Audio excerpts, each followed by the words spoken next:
नमो नमः। श्रीमद् वाल्मीकि रामायणम अयोध्या कांडम 15 सर्गः। श्री राम का पिता के पास आगमन। सराजकुलमासाद्य मेघ संघोपमय शुभय सन्निवत्य जनम सर्वम शुद्धांतापुरमभ्यगात। चलते चलते श्री राम राजभवन में पहुंचे। वह राजभवन मेघ समूह के समान जान पड़ता था। साथ के सब लोगों को अंतिम ड्योढ़ी पर छोड़कर श्री राम ने अंतःपुर में प्रवेश किया। सददर्शासने रामो विषण्णं पितरं शुभे कैकेयी सहितं दीनं मुखेन परिशुष्यता। अंतःपुर में जाकर श्री राम ने देखा कि महाराज दशरथ कैकेयी के साथ सुंदर आसन पर विराजमान हैं। वे दीन और दुखी हैं तथा उनके मुख का रंग फीका पड़ गया है। सापितुश्चरणौ पूर्वम् अभिवाद्या विनीतवत् ततो ववन्ति चरणौ कैकेय्या सुसमाहितः। श्री राम ने जाते ही पहले अत्यंत विनीत भाव से पिता के चरणों में शीश झुकाया, फिर बड़ी सावधानी से माता कैकेयी के चरणों का स्पर्श किया। रामेत्युक्त्वा च वचनं वाष्पर्याकुलेक्षणः शशाक नृपतिर्दीनो नेक्षितुं नाभिभाषितुं। श्री राम को देखकर महाराज दशरथ केवल राम ही कह सके, क्योंकि फिर महाराज के नेत्रों से अश्रुधारा बहने लगी तथा उनका कंठ गदगद हो गया। फिर वे न तो कुछ देख ही सके और न बोल ही सके। अचिंत्य कल्पम ही पितुस तम शोकम उपधारयन् बभूव संरब्धतरः समुद्र इव पर्वणि। अपने पिताजी की ऐसी असंभावित दशा देख और उनके शोक का कारण न जानकर श्री राम ऐसे विक्षुब्ध हुए जैसे पूर्णमासी के दिन समुद्र क्षुब्ध होता है।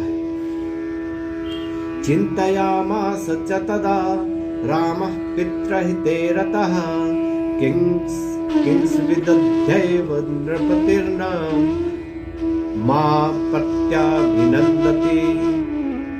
सदा पिता के हित में लगे रहने वाले राम विचारने लगे कि क्या कारण है कि पिताजी इतनी प्रसन्नता के अवसर पर भी न तो मुझसे प्रसन्न है और न ही मुझे आशीर्वाद दे रहे हैं। अन्यदा मां पिता दृष्ट्वा कुपितोपि प्रसीदति तस्य मामाद्य संप्रेक्ष्य किमाया सा प्रवर्तते। और दिन तो पिताजी क्रुद्ध होने पर भी मुझे देखते ही प्रसन्न हो जाया करते थे, परंतु आज मुझे देखकर उन्हें कष्ट क्यों हो रहा है। सदीन इव शोकार्तो विषण्ण वदनद्युतिः कैकेयीम् अभिवाद्येव रामो वचनमब्रवीत्। इस चिंता में श्री राम का मुंह उतर गया। दिनों की भांति शोक पीड़ित और द्युतिहीन श्री राम कैकेयी को अभिवादन करके ये वचन बोले। कच्चिन्मया नापराध्यं ज्ञानाद्येन मे पिता कुपिस्तन्मया चक्ष्वत्वं चैवैनं प्रसादया। यदि अज्ञानवश मुझसे कोई अपराध हो गया हो जिससे पिताजी मुझसे अप्रसन्न हैं, तो आप मुझे इस अपराध को बताएं और मेरी ओर से आप इन्हें प्रसन्न करें, अर्थात मनाएं।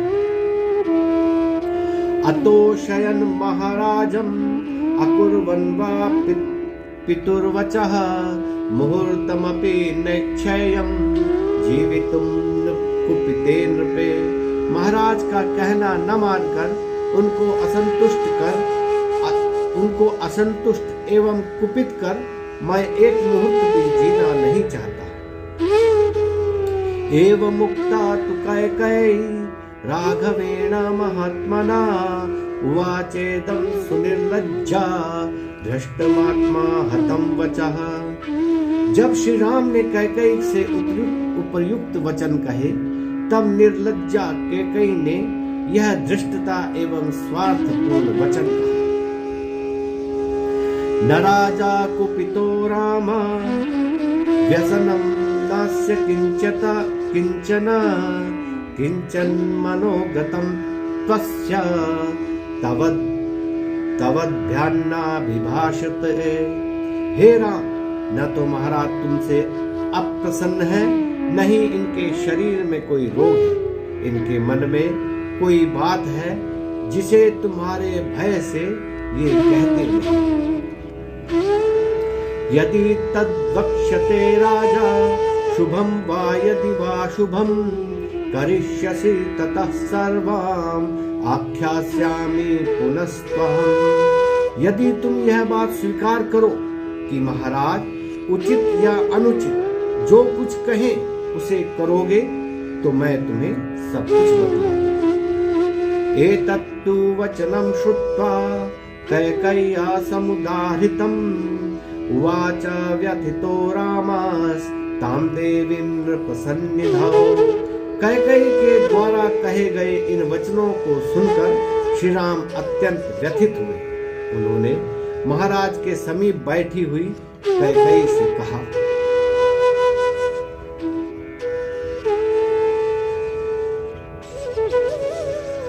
अहो धिन्नार्हसे देवी वक्तुं मामीदृशं वचः अहं हि वचनाद्राज्य पतेयमपि पावके भक्ष्येयं विषं तीक्ष्णं मज्जेयमपि चार्णवे नियुक्तो गरुणा पित्रा नृपेण च हितेन च। अहो धिक्कार है, हे देवी, आपको ऐसा कहना उचित नहीं। महाराज की आज्ञा से मैं जलती चिता में कूद सकता हूँ, हलाल विष का पान कर सकता हूँ और समुद्र में छलांग लगा सकता हूँ। अपने गुरु हितकारी पिता राजा और पिता के आदेश से ऐसा कौन सा कार्य है जिसे मैं न कर सकूं। तद्ब्रूहि वचनं देवी राज्यो यदभिकांक्षितं करिष्ये प्रतिजाने च रामो द्विर्ना विभाषते।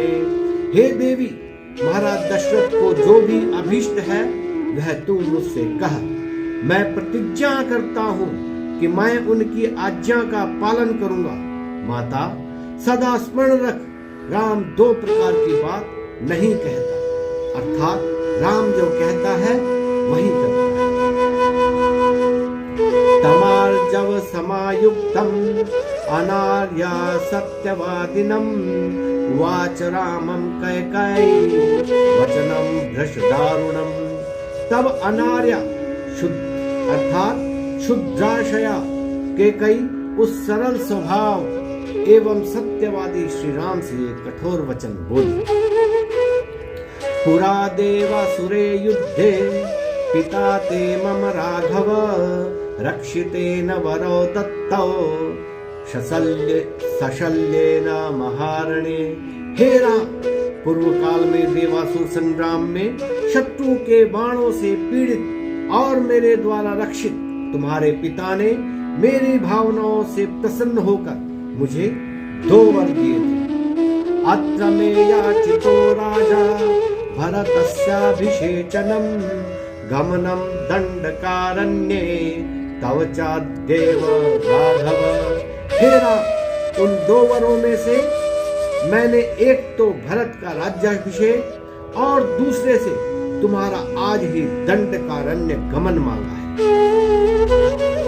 यदि सत्य प्रतिज्ञं पितरं कर्तुमिच्छसि आत्मानं च नरश्रेष्ठ मम वाक्यम इदं शृणु। हे नरश्रेष्ठ, यदि तुम अपने पिता को और अपने आप को सत्य प्रतिज्ञा सिद्ध करना चाहते हो तो मैं जो कहूं उसे सुनो। सन्निदेशे सन्निदेशे पितुस्तिष्ठ यथा नेन प्रतिश्रुतम् त्वयारण्यं प्रवेष्टव्यं नववर्षाणि पंच च।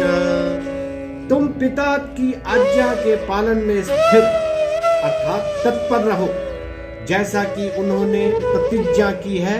तुम्हें 14 वर्ष के लिए वन में चले जाना चाहिए। तस्त्वभिषिच्येत यदेतद्विषेचनम् त्वादर्थे विहितं राजा तेन सर्वेण राघव। हे राम, महाराज दशरथ ने तुम्हारे राज्याभिषेक के लिए जो सामग्री एकत्र कराई है, उससे भरत का राज्याभिषेक हो।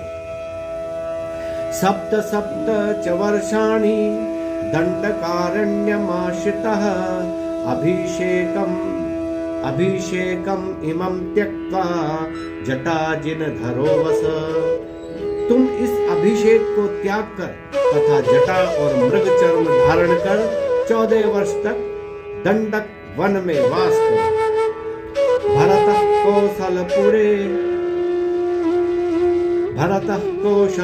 कौशलपुरे प्रशास्तु वसुधामिमां नानारत्न समाकीर्णां सवाजिरथ कुंजरां।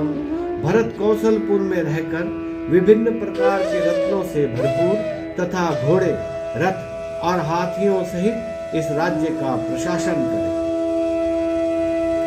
एतेन त्वां नरेन्द्रोऽयं कारुण्येन समाप्लुतः शोक संक्लिष्ट वदनो न शक्नोति निरीक्षितुम्। यही कारण है कि महाराज करुणा से पूर्ण है, शोक से उनका मुख शुष्क हो रहा है और वे तुम्हारी ओर देख भी नहीं सकते। एतत् कुरु नरेन्द्रस्य वचनं रघुनंदन सत्येन महता राम तारयस्व नरेश्वरम। हे रघुनंदन, तुम महाराज की इस प्रतिज्ञा को पूर्ण करो। राम, महान सत्य के पालन द्वारा तुम महाराज का उद्धार करो। इदेव तस्यां पुरुषं वदन्त्यां न चैव रामः प्रविवेश शोकम् प्रवीव्यथे चापि महानुभावो राजा तु पुत्र व्यसनाभितप्तः। कैकेयी के इस प्रकार के कठोर वचन बोलने पर श्री राम को कोई शोक नहीं हुआ, परंतु महाराज दशरथ जो पहले ही दुखी थे, राम के संभावित वियोग के कारण होने वाले दुख से अति व्याकुल हुए। नमो नमः।